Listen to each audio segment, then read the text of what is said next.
जय हिंद दोस्तों, कैसे हैं आप लोग। आशा करते हैं आप लोग अच्छे होंगे और अच्छे से अपने एग्जाम की तैयारी कर रहे होंगे। दोस्तों आज की क्लास में हम लोग जो हमारा हिंदी का किताब है गोधुली, तो गोधुली में हम लोगों को दो चीज पढ़नी है। एक तो हम लोग को पहले पार्ट में हम लोग को कहानी वगैरह पढ़ना है और दूसरा पार्ट जो है वो काव्य खंड से जुड़ा हुआ है, जिसमें गद्य है, छंद है, कविताएं हैं। तो इन सब चीजों को पढ़ना है। तो आज की जो क्लास में हम लोग पढ़ने वाले हैं उसमें हम लोग हिंदी के काव्य खंड, जो काव्य खंड है उसी से हम लोग जो गुरु नानक जी द्वारा यहाँ पे कुछ छंद लिखे गए हैं उन्हीं के बारे में हम लोग पढ़ने वाले हैं। तो चलिए शुरू करते हैं आज की क्लास को। ये जो क्लास है मुख्य रूप से इससे जो भी महत्वपूर्ण ऑब्जेक्टिव प्रश्न बने हैं उन्हीं के ऊपर है। जो भी एग्जाम में प्रश्न पूछे जाते हैं उन्हीं को ध्यान में रख करके यहाँ प्रश्न बनाया गया है। और यहाँ पे अगर आप इसकी तैयारी करते हैं तो आशा रहेगी कि आपको इस चैप्टर से एक भी ऑब्जेक्टिव प्रश्न एग्जाम में नहीं छूटेंगे। तो पहला प्रश्न यहाँ पे पूछा गया है कि गुरु नानक का जन्म कब हुआ था। इनके जन्म को बताना है। इनका जन्म कब हुआ है। 1467 में हुआ है, 1468 में हुआ है, 1469 में हुआ है या 1470 में हुआ है। तो गुरु नानक जी का जन्म जो है वो 1469 ईस्वी में पाकिस्तान में भी एक जगह है, पाकिस्तान में, पाकिस्तान के लाहौर में, पाकिस्तान का जो लाहौर है, लाहौर में एक जगह है तलवंडी, तो वहीं पे इनका 1469 ईस्वी में जन्म हुआ था। तो यहाँ पे ऑप्शन सी जो है वो सही हो जाएगा। गुरु नानक की रचनाओं का संग्रह किसने किया। गुरु नानक जी ने जितने भी यहाँ पे रचना की, जो भी चीज लिखे, उसको एक जगह संग्रहित करने का काम कौन किया था। मुगल सम्राट बाबर ने, गुरु गोविंद सिंह ने, तृप्ति ने या फिर गुरु अर्जुन देव ने। तो इसका सही जवाब हो जाएगा डी, गुरु अर्जुन देव। गुरु अर्जुन देव जो कि सिख धर्म के 5वें गुरु भी हैं। तो इन्होंने ही 1604 ईस्वी में गुरु नानक जी के रचनाओं का संग्रह किया था। तो यहाँ पे डी इसका सही जवाब हो जाएगा। जो नर दुख में दुख नहीं माने, किनकी रचना है। रसखान की, प्रेमघन की, गुरु नानक की या कबीर की। तो ये रचना जो है वो गुरु नानक जी की है। तो यहाँ पे सी इसका सही जवाब हो जाएगा। गुरु नानक किस भक्ति धारा के कवि हैं। सगुण भक्ति धारा के, निर्गुण भक्ति धारा के, सूफी धारा के या कृष्ण भक्ति धारा के। तो गुरु नानक जो है वो निर्गुण भक्ति धारा के कवि हैं। तो यहाँ पे बी इसका सही जवाब हो जाएगा। वाणी कब विष के समान हो जाती है। राम नाम के बिना, तीर्थ यात्रा के बिना, ज्ञान के बिना या इनमें से कोई नहीं। तो गुरु नानक जी का मानना था कि अगर हम राम नाम का कीर्तन नहीं करते हैं तो राम नाम के बिना हमारा जो वाणी है, हमारी जो भाषा है, आवाज है, वो विष के समान हो जाती है। तो ये यहाँ पे इसका सही जवाब हो जाएगा। परसे शब्द का अर्थ क्या होता है। परोसना, परसो, स्पर्श या सोना। तो परसे शब्द का अर्थ होता है स्पर्श या छूना, जिसे हम कहते हैं। तो वही इसका अर्थ होता है। तो सी यहाँ पे इसका सही जवाब हो जाएगा। गुरु नानक के जन्म स्थान को क्या कहते हैं।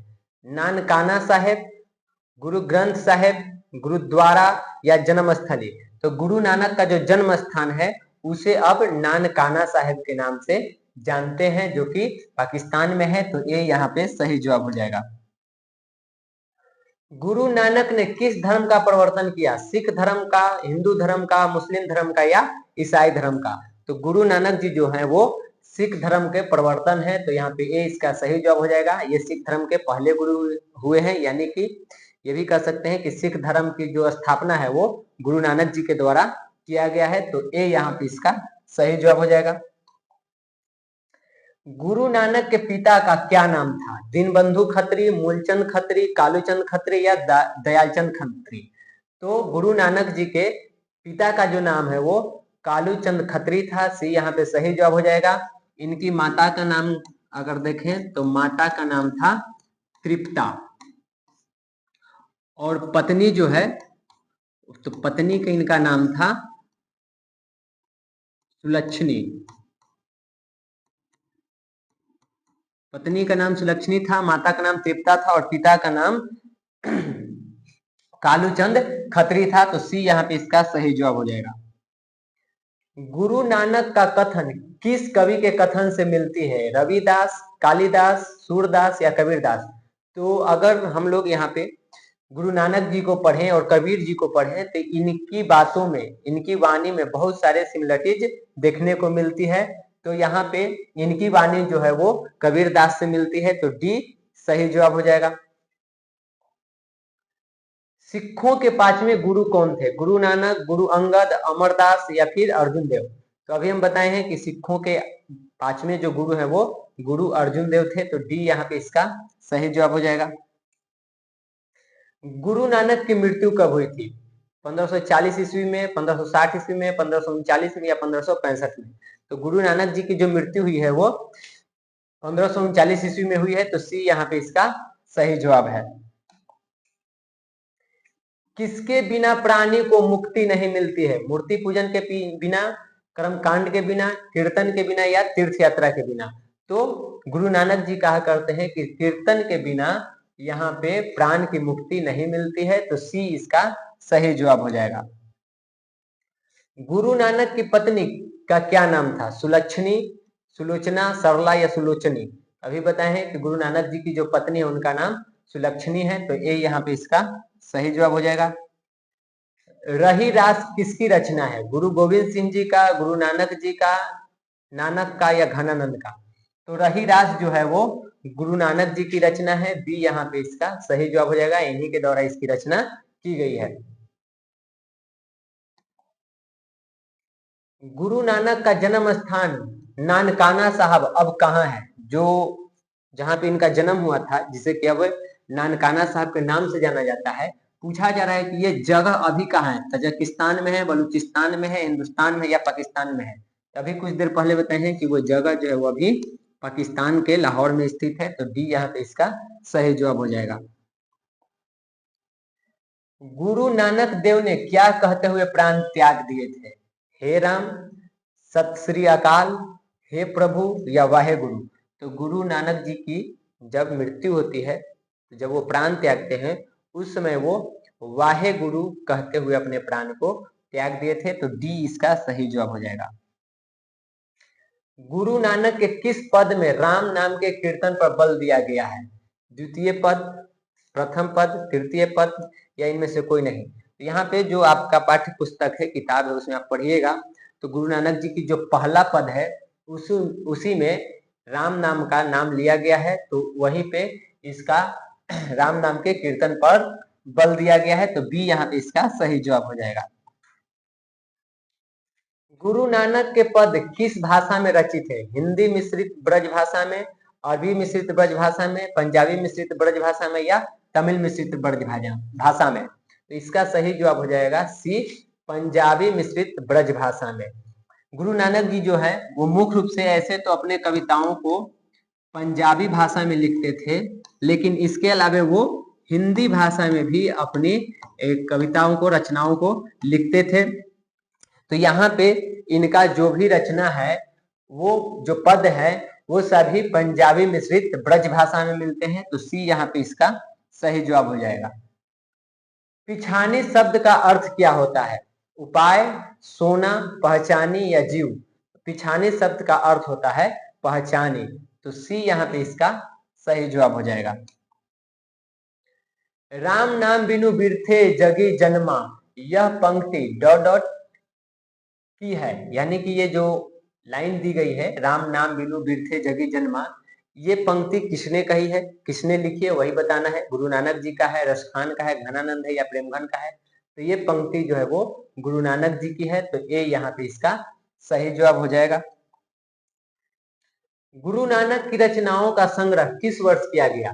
1603 ईस्वी में, 1604 ईस्वी में, 1605 में या 1606 में? तो गुरु नानक जी की जितने भी रचनाएं थी उसका संग्रह 1604 ईस्वी में गुरु अर्जुन देव के द्वारा किया गया है,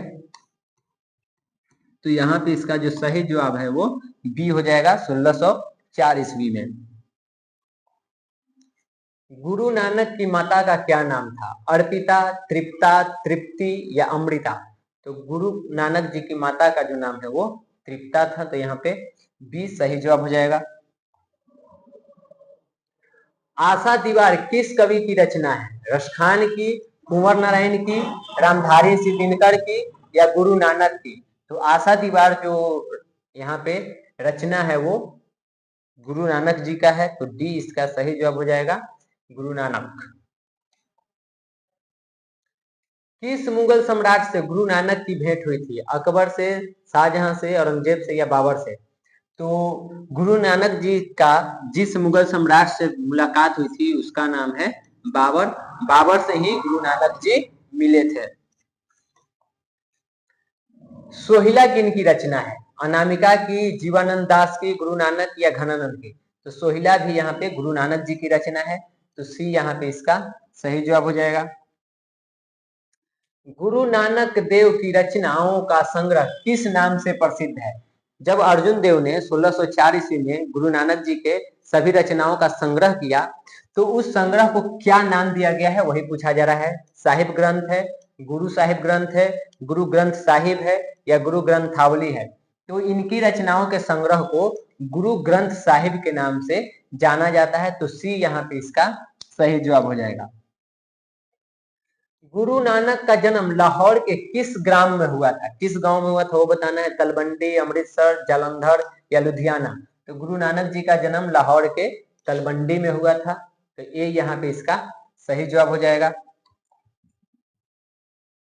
गुरु नानक पंजाबी के अलावे और किस भाषा में कविताएं लिखते थे? यूरिया में, हिंदी में, मराठी में या बंगाली में? तो अभी कुछ देर पहले बताए हैं कि गुरु नानक जी जो है वो मुख्य रूप से तो ऐसे अपनी जो भी कविताएं हैं, जो भी रचनाएं हैं वो पंजाबी भाषा में लिखे हैं, लेकिन इसके अलावा वो हिंदी भाषा में भी लिखते थे, तो बी यहाँ पे इसका सही जवाब हो जाएगा। दंड कमंडल सिक्खा सुत धोती तीरथ गवनु अति भ्रमणु करे, यह पंक्ति किस शीर्षक कविता से ली गई है? ऑप्शन में है राम नाम बिनु बिरथे जगी जन्मा, स्वदेशी, भारत माता या जनतंत्र का जन्म?